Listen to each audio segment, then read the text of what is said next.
ধুলাইখালের বিমান আপনি জোর জবরদস্তি করে এই সম্ভাবনাময় ছেলেগুলিকে ধাক্কায় উঠাই দিচ্ছেন যে তুমি চালাও। প্রশিক্ষণের জন্য এটা মানে গ্রহণযোগ্যই না। ওনারা চালিয়ে যাচ্ছেন, কারণ কেউ তো প্রশ্ন করে না।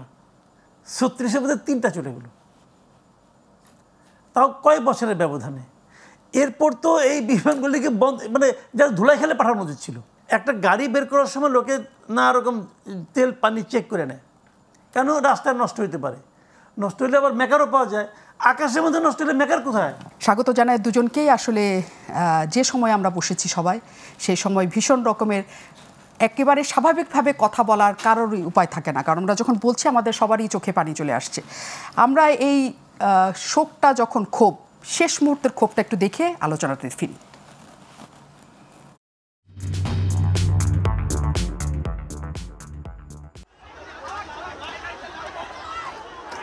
মঙ্গলবার দুপুরে এভাবেই পুলিশ ও সাংবাদিকদের ওপর হামলা করে মাইলস্টোনের বিক্ষুব্ধ শিক্ষার্থীরা। এর আগে ক্যাম্পাস পরিদর্শনে গেলে প্রায় 9 ঘণ্টা অবরুদ্ধ করে রাখা হয় সরকারের 2 উপদেষ্টা আসিফ নজরুল, অধ্যাপক সিয়ার আবরার এবং প্রধান উপদেষ্টার প্রেস সচিব শফিকুল ইসলাম সহ প্রেস উইংয়ের সদস্যদের। দুপুরে তারা আইনশৃঙ্খলা বাহিনীর সহায়তায় বের হতে গেলে ইটপাটকেল ছুটতে শুরু করে বিক্ষুব্ধরা। জানা যায় মঙ্গলবার সকাল থেকেই মাইলস্টোন কলেজে উত্তপ্ত পরিস্থিতি তৈরি হয়। কলেজ ক্যাম্পাসে বিমান বিধ্বস্তের ঘটনায় বহু শিক্ষার্থী হতাহত হওয়ায় শিক্ষার্থীদের মধ্যে তীব্র ক্ষোভ ও হতাশা সৃষ্টি হয়েছে। তাদের অভিযোগ সরকার নিহতের তথ্য এবং লাশ লুকাচ্ছে। ভিতরে আসলে যে মানে হুট করে একদলকে ইট মারা হয়েছে, যখন উপদেশে চলে আসবে তখনই মারা হয়েছে ইটটা। প্রাথমিকভাবে আন্দোলন তো কালকে থেকে শুরু হয়েছে, যখন মৃতের সংখ্যাটা সঠিকভাবে তারা বের করতে চাচ্ছিল না। মাইলস্টোনে যেসব অন্তর্ভুক্ত শিক্ষার্থীরা আছে তারাও যখন বলতে চাচ্ছিল, তাদেরকে বলার সুযোগ দেওয়া হচ্ছিল না। আমরা যে 6টা দাবি দিছিলাম ওরা মেনে নিছে, তো মেনে নেওয়ার পরে আমরা একদম লাস্ট মুহূর্তে আমরা একটা প্রশ্ন করি উপদেষ্টাগণকে যে কালকে রাত 3টার সময় কেন আমাদের এইচএসসি স্থগিত, এটা জানানো হয়েছে। তো তখন তারা আমাদেরকে প্রপার উত্তর দিতে পারে নাই।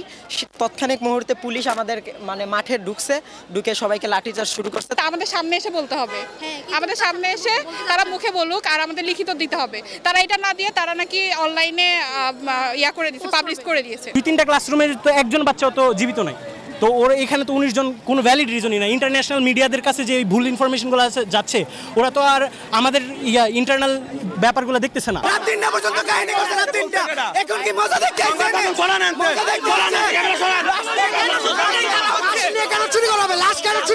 এদিকে ক্যাম্পাস সহ পুরো এলাকায় 6 দফা দাবি বাস্তবায়নে আন্দোলন করে শিক্ষার্থীরা। নানা স্লোগান দিয়ে দুর্ঘটনার সুষ্ঠু তদন্ত এবং দায়ীদের বিচারের দাবিও জানায় তারা। পরে শিক্ষার্থীদের দাবির মুখে সব মেনে নেয় সরকার। আইন উপদেষ্টা জানান, শিক্ষার্থীদের 6টি দাবির প্রত্যেকটি যৌক্তিক বলে মনে করছে সরকার। আপনারা যে দাবিগুলো করেছেন তা অত্যন্ত যৌক্তিক দাবি। আমি সরকারের পক্ষ থেকে আপনাদেরকে আশ্বাস দিচ্ছি, আমরা আপনাদের প্রতিটা দাবি পূরণ করব। জনগণের ভিড় নিয়ন্ত্রণের সময় সেনাবাহিনী শিক্ষার্থীদের মারধরের ঘটনায় সরকারের পক্ষ থেকে দুঃখ প্রকাশ করা হয়েছে এবং উপযুক্ত ব্যবস্থা গ্রহণের জন্য সেনা কর্তৃপক্ষকে অবহিত করা হবে বলেও জানান তিনি। আঞ্জাম খালেক, গ্লোবাল টেলিভিশন, ঢাকা। কারণ অবরুদ্ধ অবস্থায় তারা ছিলেন। এবং এখানে শেষ না, আমরা সচিবালয়ে দেখেছি যে সেখানেও এক ধরনের আন্দোলন হয়েছে। সচিবালয়ে গেট ভেঙে ঢুকে যাওয়া হয়েছে, সেখানে আইনশৃঙ্খলা বাহিনীর সদস্যদের সাথে তাদের একটা সংঘর্ষ হয়েছে। সেই সংঘর্ষ অনেক দূর পর্যন্ত যেতে পারতো, কিন্তু সেখানে আমরা একটা নিয়ন্ত্রণের জায়গা দেখেছি, সেটা সবার জন্য স্বস্তি। আমি একটু মাসুদ কামালকে দিয়ে শুরু করতে চাই। অনেক ধন্যবাদ, আপনি আমাদের সাথে যুক্ত হয়েছেন। আমরা কেউ এভিয়েশন বিশেষজ্ঞ নই, আমরা যা বলবো তা আমরা পড়াশোনা করা জানা ওইখান থেকে। প্রথম প্রশ্নটা যেটা উঠেছে সেটা হচ্ছে জনবসতির উপরে কেন এরকম জঙ্গি প্রশিক্ষণ বিমান বা যুদ্ধ বিমান বলা হচ্ছে এয়ারফোর্স থেকে। শুধু একটা বক্তব্য এখানে আপনার সাথে যোগ করি। এখানে বিমান বাহিনী প্রধান বলেছেন যে এই প্রযুক্তি পুরনো, কিন্তু বিমানটি পুরনো ছিল না। তিনি বলেছেন নতুন প্রযুক্তির বিমান আসা হবে, কিন্তু এটা কখনো নিশ্চিত নয় যে তাতে দুর্ঘটনা ঘটবে না। তার মানে আমরা জানি যে দুর্ঘটনা ঘটবে, মানে ঘটার একটা সম্ভাবনা থাকে। তারপরেও জনবসতির উপর কেন এই প্রশিক্ষণ? দেখেন, একটা কথা বলি আপনাকে। আমি কিছুদিন আগে আপনার ভারতে একটা বিমান দুর্ঘটনা হয়েছিল, ড্রিম লাইনার। ওদের অ্যাক্সিডেন্টের রেট জানেন? 0.0063%।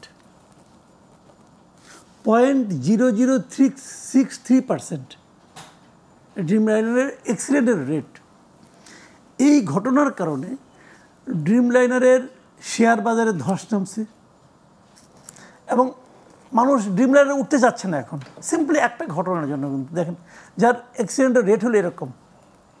আমাদের দেশে এই যে আপনার যুদ্ধজাহাজটা, এর সংখ্যা হলো 36টা। 36টার মধ্যে এই ভঙ্গিতে অ্যাক্সিডেন্ট অনেকগুলো হয়েছে, এই ভঙ্গিতে মানে একদম পাইলট সহ মারা গেছে 2018-তে একটা, 2021-এ একটা, আর 2025-এ একটা। তার আগের খবর আমরা জেনেছি 2011 থেকে 11-15 এরকম ঘটেছে, কিন্তু ওগুলো তো এইভাবে মারা যায়, এইভাবে মারা যায়নি, এটা একদম মারা গেছে একদম জাস্ট। তো এখানে রেটটা কত হলো ভাই?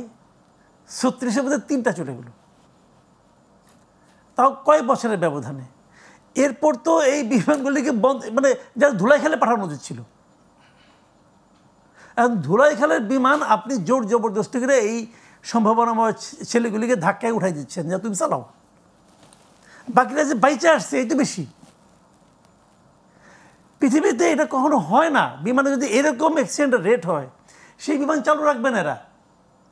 খবর নিয়ে দেখেন, এটা প্রায় রাফালের সমান দাম দেব কিনে আনছে আমার ধারণা। 2013 সালের ঘটনা তো, এটা তো কোনো হিসাবও নাই কত টাকা দিয়ে কিনছে, কী সময় আপনি জিজ্ঞাসা করতে পারবেন না, সংসদেও এটা উঠবে না। তো টাকা তো গেছে আমাদের, জীবনও যাচ্ছে আমাদের।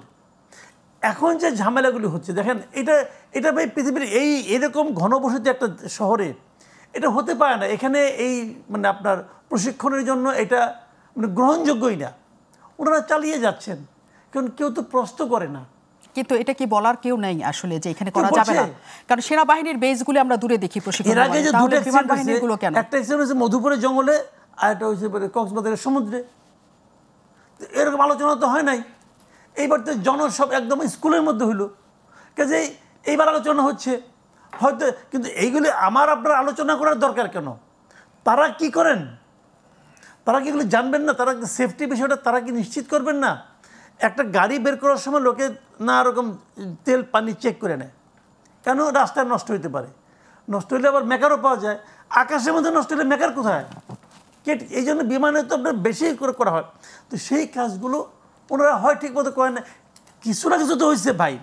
যদি মনে হয় আপনার এটার মেনটেন্যান্স ঠিক মতো হয় নাই, অথবা চেকিং ঠিক মতো হয় নাই, কিছু একটা তো হয়েছে। সেটা কি, সেটা তো আইডেন্টিফাই করতে হবে। যখন আপনি এটা অস্পষ্ট রাখবেন তখন মানুষের সন্দেহ বাড়বে, আর সন্দেহের ডালপালা তো আপনি নিয়ন্ত্রণ করতে পারবেন না ভাই। দেখেন, এই যে আমি আরেকটা কথা বলি আপনাকে, এই যে উপদেষ্টাদের নিয়ে যে ঘটনাটা ঘটছে, এটা কিন্তু কেবল যে এই ঘটনাকে কেন্দ্র করে তা কিন্তু না। মানে ওনাদের অজনপ্রিয়তা কোথায় যায় ঠেকছে, যে কারণে এই ইস্যুতে ছোটো ছোটো বাচ্চারা পর্যন্ত তাদেরকে ভুয়া ভুয়া করে স্লোগান দিচ্ছে। আমার কাছে আসিফ নজরুল সাহেবের জন্য খুব মন খারাপ হয়েছে আজকে। আমাদের এই পরিচিত মানুষ, ক্লোজ লোকজন, আমি আসিফ নজরুল ভাইকে একটা কথা জিজ্ঞেস করেছি, 1 বছর আগে আপনি ছিলেন ওই পাশে, এখন আপনি এই পাশে চলে আসছেন, কিন্তু কেমন লাগে আপনার? আজকে রাতে আপনার ঘুম হবে? বাচ্চাদের জন্য আপনার ঘুম হবে? অথবা আপনার যে অবস্থানটা হয়েছে সাধারণ মানুষের কাছে, সাধারণ মানুষ যেভাবে আপনাকে ভুয়া ভুয়া করতেছে, এটা তো আপনারা অর্জন করেছেন। আপনি হয়তো বলবেন যে না আমি অর্জন করি নাই, আপনারা তো অর্জন করেছেন। আপনারা অর্জন করেন নাই। এক একজন নানা ধরনের ক্যারিকেচার করতেছেন, ক্যারিকেচার করে হাসির পারতে। সিআর আব্রাস সাহেব ওখানে গিয়েছেন, ভাই এই লোকটা একটা ইমেজ টিমেজ ছিল আগে, এই লোকটা কী করলো? সে মানে আমার বহুত অদ্ভুত লাগে, বুঝছেন। রাত্র 2:30টার সময় 2:41 প্রথম পরীক্ষা যে হবে না আজকে, এটা বললো। তো উনি বলেন নাই, বলছে মাহফুজ আলম। তাকে আবার সাপোর্ট করলো সজীব, আসিফ মাহমুদ, সজীব ভুয়া। মানে ভাবখানা এরকম যে ওই দুজনই আসলে চালায়। এবং এটাও স্বাভাবিক, আমি একটু মানে হয়তো অন্যভাবে লাগবে আপনার কাছে, এটাও স্বাভাবিক। রাত 2:30টা পর্যন্ত বাকিদের জায়গায় থাকার সামর্থ্যই নেই। বাকিগুলোর যে বয়স এবং শারীরিক যে কন্ডিশন, রাত 2:30টা পর্যন্ত তারা চাইলেও জায়গায় থাকতে পারবে না। কিন্তু সিদ্ধান্ত তো অনেক আগে আসার কথা ছিল, 2:30টার সময় আসার কথা না, দুপুরে ঘটছে ঘটনা। হ্যাঁ, আগে আসার কথা। যখন শোক দিবস ঘোষণা করা হয়েছে তখনই আসার কথা যে আগামীকাল পরীক্ষা হবে না, কিন্তু আসেনি।